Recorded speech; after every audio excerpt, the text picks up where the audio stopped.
We had been on the road for days, our cross-country journey taking us through vast stretches of America's heartland. From the bustling streets of New York City to the serene beauty of the Grand Canyon, our adventure had been filled with breathtaking sights and unforgettable moments. However, as we approached the remote gas station in the dead of night, we could never have imagined that our next stop would plunge us into a chilling encounter that defied all logic and reason. As we pulled into the dimly lit gas station on that moonless night, I couldn't help but feel a sense of unease creeping over me. The flickering fluorescent lights overhead cast eerie shadows on the cracked asphalt, and the low hum of the gas pumps seemed almost mournful. My girlfriend, Sarah, sat in the passenger seat, her fingers nervously tapping on the door handle. Our cross-country journey had been filled with adventure and excitement, but this desolate pit stop felt different, a stark departure from the vibrant towns and bustling highways we had encountered so far. The gas station appeared to have been frozen in time, with rusted signs advertising long-forgotten products and faded posters promoting local events that were decades past. A weathered, wooden sign declared it as Jerry's Gas and Grill, but there was no sign of life within. I parked the car at one of the pumps, and as I stepped out, the chilly night air enveloped me, sending a shiver down my spine. The gas station was located in the heart of nowhere, miles from the nearest town. The solitude was deafening, and the sense of isolation weighed heavily on my mind. The faint hum of our car's engine was the only sound that broke the silence, and I couldn't help but feel as though we had entered a different dimension altogether, a place where time had stopped, and the rules of reality were different. I began to fill the tank, hoping to make this pit stop as brief as possible. But then, just as suddenly as our car had purred to a stop, it sputtered and died. Panic clenched my chest as I tried the ignition in vain. The car was unresponsive, and the gas station's eerie silence pressed in on us. I exchanged a worried look with Sarah, who had stepped out of the car. We were in the middle of nowhere, with no cell service and the nearest town miles away. Our only hope lay in seeking help from the gas station attendants, assuming there were any. We approached the counter where the man, whose name tag read Jerry, was busy wiping down the glass display case filled with snacks. He looked up at us, his eyes devoid of warmth or welcome. "Car trouble?" he asked, his voice as flat as his expression. "Yeah," I replied, trying to hide my frustration. "It just died on us. Do you have any idea what could be wrong?" Jerry scratched his stubbled chin, his gaze never leaving ours. "Could be a lot of things," he muttered, reaching for a pack of cigarettes on the shelf behind him. "Guess you'll have to wait till morning when the mechanic gets here." Sarah and I exchanged uneasy glances. Waiting until morning in this desolate place didn't seem like a good option, but we had little choice. Jerry handed me a key to the bathroom and pointed towards the attached convenience store. As I walked toward the restroom, I couldn't shake the feeling that something was seriously amiss. The gas station had an air of neglect, with dusty shelves and peeling paint, but it was the employees that set my nerves on edge. Their eyes seemed vacant, and their movements were slow and deliberate, as if they were part of some grim tableau. Inside the bathroom, I splashed water on my face, attempting to shake off the growing unease. But when I glanced in the mirror, I saw something that made my blood run cold. There, in the reflection, I spotted a shadowy figure lurking just outside the door. I swung it open, but the corridor was empty. Back in the convenience store, I found Sarah browsing the shelves, her brow furrowed in concern. She whispered to me, "Did you see anyone else here?" I thought I heard footsteps. I felt a chill crawl down my spine at Sarah's words, and my eyes darted around the convenience store. The harsh fluorescent lights buzzed overhead, casting eerie, flickering shadows that seemed to close in on us. "I haven't seen anyone else," I replied, my voice barely above a whisper. "Are you sure you heard footsteps?" Sarah nodded, her eyes wide with fear. "It was like someone was walking around back there," she said, gesturing toward the dimly lit aisles at the rear of the store, where rows of snacks and beverages stood in silent vigil. My heart pounded in my chest as I strained my ears, trying to discern any sound over the oppressive silence that had settled over the gas station. The air felt heavy, suffocating, as if some unseen presence lurked just beyond our field of vision. Maybe it's the gas station attendant, I suggested, though the words provided little comfort. She's been in and out of the store all night. But even as I spoke, doubt crept in. The attendant had been a silent, enigmatic figure, her movements swift and almost ghostly. Had we truly seen her every time she came and went? Sarah shook her head, her eyes welling with unease. No, it wasn't her. It was different, like someone trying to be quiet. As if on cue, a creaking sound echoed from the depths of the store, the distinct sound of a door opening slowly. We both turned toward the source of the noise, our hearts pounding in our chests. The door to the stockroom, located at the rear of the store, had swung open just a crack. Fear gripped us, and for a moment, we were paralyzed, our eyes locked on that narrow opening. The stockroom was plunged into darkness, its interior hidden from view. We should check it out, I said, my voice trembling as I fought to sound brave. My instincts told me that something was amiss, that we couldn't simply ignore this strange occurrence. With cautious steps, we approached the partially open door. The dim light from the store spilled into the stockroom, revealing rows of dusty shelves and cardboard boxes. The air in the room was stale, carrying a musty odor that intensified our unease. As we peered into the darkness, our eyes struggled to adjust to the limited light.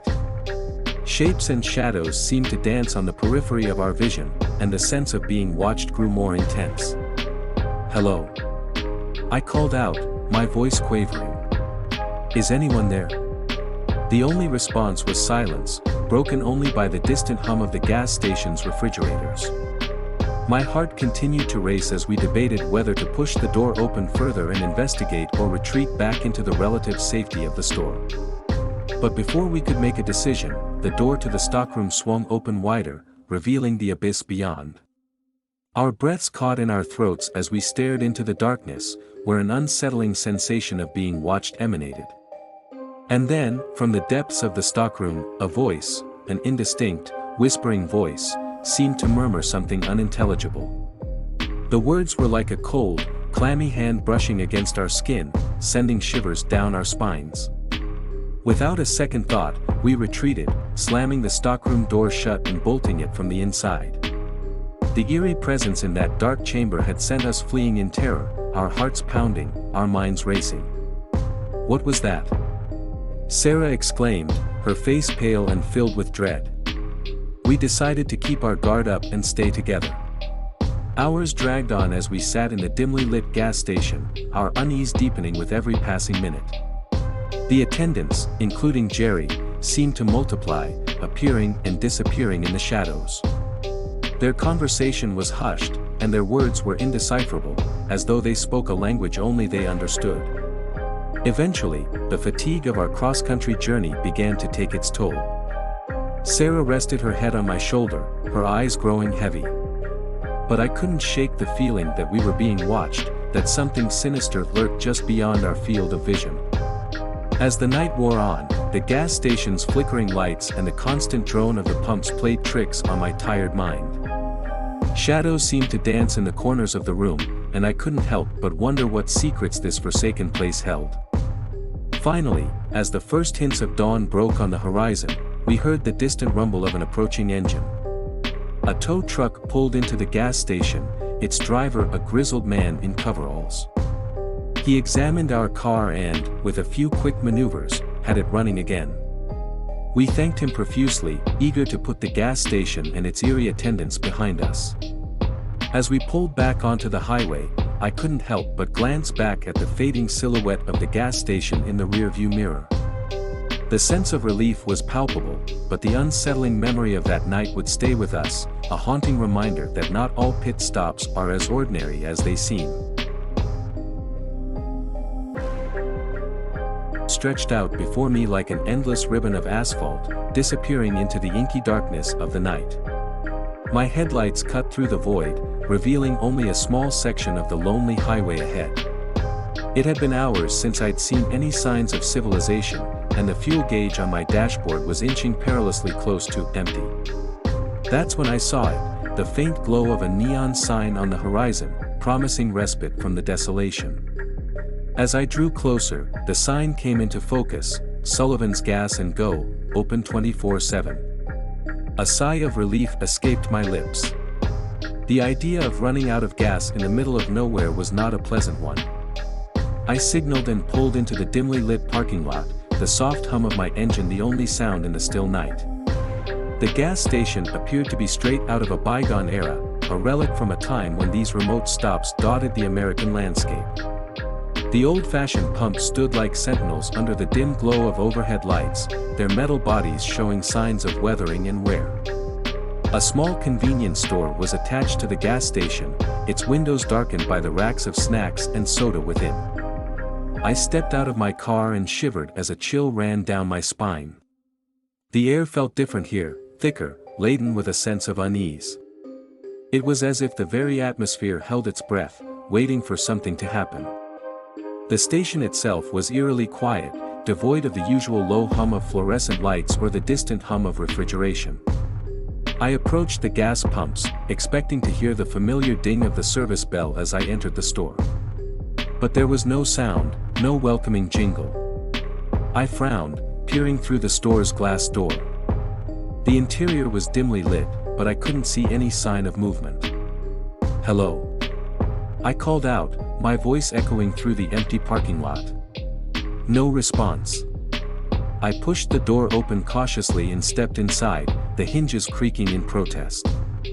The silence in the store was oppressive, broken only by the soft buzz of the overhead lights. I walked toward the counter, my footsteps echoing on the linoleum floor. Behind the counter, I could see the cash register, its drawer hanging open. A stack of bills lay haphazardly beside it, as if someone had been in the middle of a transaction and abandoned it. My unease deepened. As I approached the counter, my eyes fell on a crumpled piece of paper, half-written, as if the person who had been composing it had been interrupted.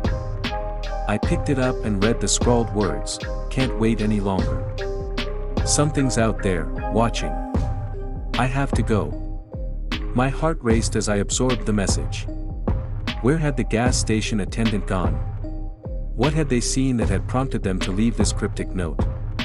I glanced around, my senses on high alert, but the store remained empty, the silence unbroken. I decided to take matters into my own hands and approached the counter, reaching for the phone to dial the local authorities. But as my hand touched the receiver, I heard it, a soft, distant sound that sent a shiver down my spine. It was the faintest whisper of a voice, almost imperceptible, coming from somewhere deep within the store. I froze, straining my ears to listen. The voice grew slightly louder, but the words were unintelligible, like a garbled transmission. It seemed to be coming from the direction of the stockroom, a narrow hallway at the back of the store. With cautious steps, I made my way toward the source of the sound. The hallway was dimly lit, the flickering fluorescent lights casting eerie shadows on the cracked linoleum. The voice grew louder, more distinct, but it still made no sense, like a message from another world. I reached the door at the end of the hallway, which led to the stockroom. It was partially ajar, and a faint glow spilled out from the crack. I pushed the door open slowly, my heart pounding in my chest. What I saw inside would haunt me for the rest of my life. The stockroom stretched before me, its shelves extending like towering monoliths, but they were not laden with the ordinary provisions one might expect. Instead, they held a gruesome collection of eerie, blood-stained objects that defied explanation, each more chilling than the last. There were rusted chains with cruel, barbed ends, their surfaces slick with dried, darkened blood. Beside them lay sinister-looking tools, their purpose beyond any rational understanding. The shelves bore testament to a grotesque ritual, a macabre ceremony that had taken place in this forsaken place. Fear seized me like a vice, and I knew that I had unwittingly stepped into something beyond my understanding, something from which there might be no escape. And then, there it was. It was the gas station attendant, or at least, it had once been. Their body was suspended in mid-air, surrounded by a swirling vortex of shimmering energy. Their eyes were wide and vacant, their mouth moving in a ceaseless chant of incomprehensible words. I stumbled back in horror, my mind unable to comprehend what I was witnessing. The air in the room seemed to crackle with a malevolent energy, and I could feel an unseen presence closing in on me. Without a second thought, I turned and fled from the stockroom, from the gas station, from that place of unspeakable dread. I didn't stop running until I was back in my car, speeding away from Sullivan's Gas and Go, the neon sign fading into the distance. To this day, I can't explain what happened in that remote gas station in the middle of nowhere. I don't know where the gas station attendant went, or what had taken their place. All I know is that I narrowly escaped a fate that I can't even begin to comprehend, and that I will never forget the chilling silence and the whisper of a voice from another world.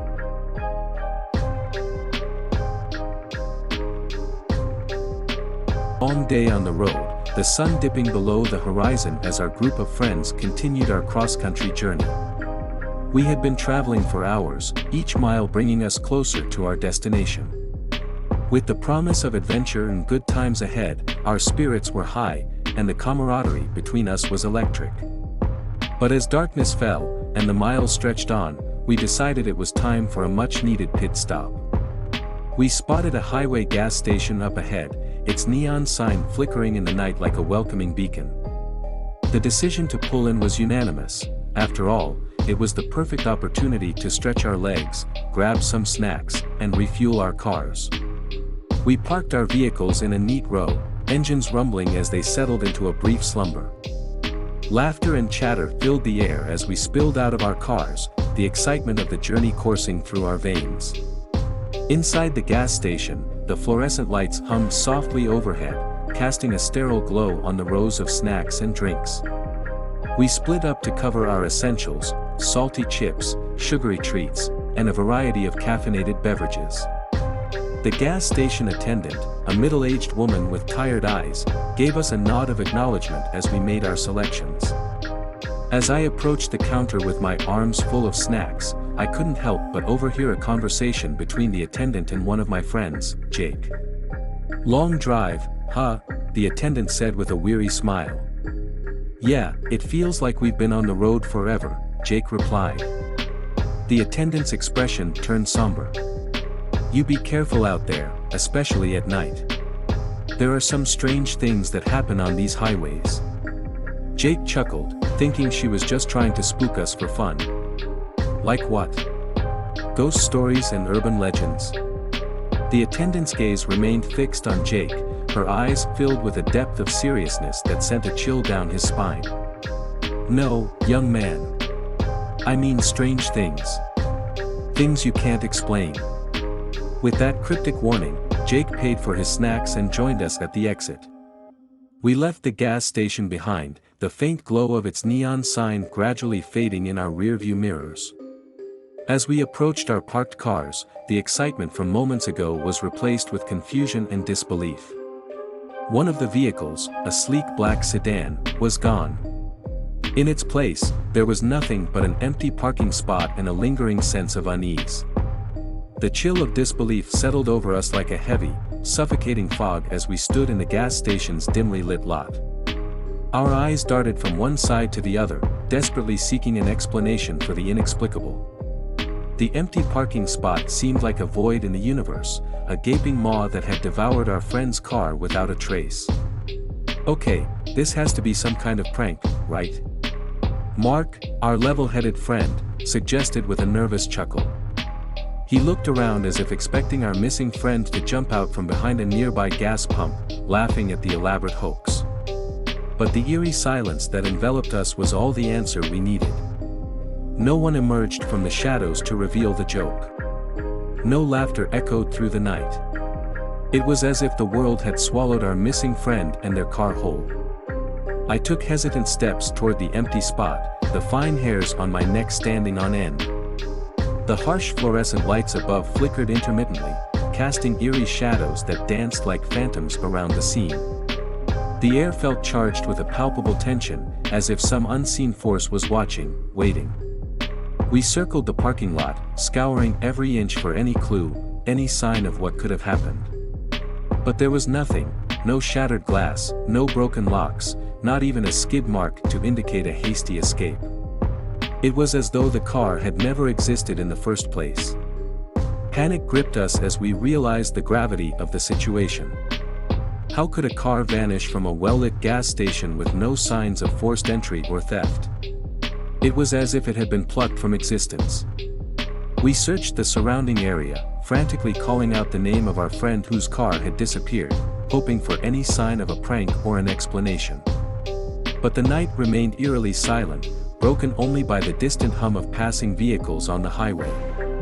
As the minutes turned into hours, our desperation grew. We called the local police, explaining the bizarre situation to them. They arrived promptly, but even they were baffled by the absence of any evidence pointing to a crime. No tire tracks, no shattered glass, no broken locks, just an empty parking spot and a group of friends teetering on the brink of hysteria. The gas station attendant approached us once more, her face etched with a mixture of sympathy and concern. "I told you," she murmured, as if confirming our deepest fears. Hours turned into a restless night as we sat in the gas station's convenience store, pondering the impossible. Where had our friend's car gone, and how could it vanish without a trace? As dawn broke, the police continued their investigation, reviewing surveillance footage from the gas station's cameras. Yet, the tapes yielded no clues, only hours of mundane activity as travelers came and went. We were left with no choice but to continue our journey with one less vehicle, our spirits dampened by the inexplicable loss. Our friend whose car had disappeared was somber, haunted by the experience, unable to shake the feeling of being violated by an unseen force. As the miles passed beneath our tires, we couldn't help but revisit that gas station, that mysterious place where our journey had taken an unexpected and chilling turn. The memory of the attendant's cryptic warning haunted our thoughts, and the unease that had settled in our hearts refused to dissipate. To this day, the disappearance of our friend's car remains a mystery, an unsolved enigma that defies rational explanation. We learned that there are things in this world that cannot be understood or easily dismissed, and that sometimes, the most terrifying mysteries are the ones that leave no trace, except for the lingering fear that they could happen to anyone, anywhere, on a lonely stretch of highway in the dead of night. Now, before we come back with brand new episodes for you, do subscribe to our channel Horror Talker. And share it with your friends and family.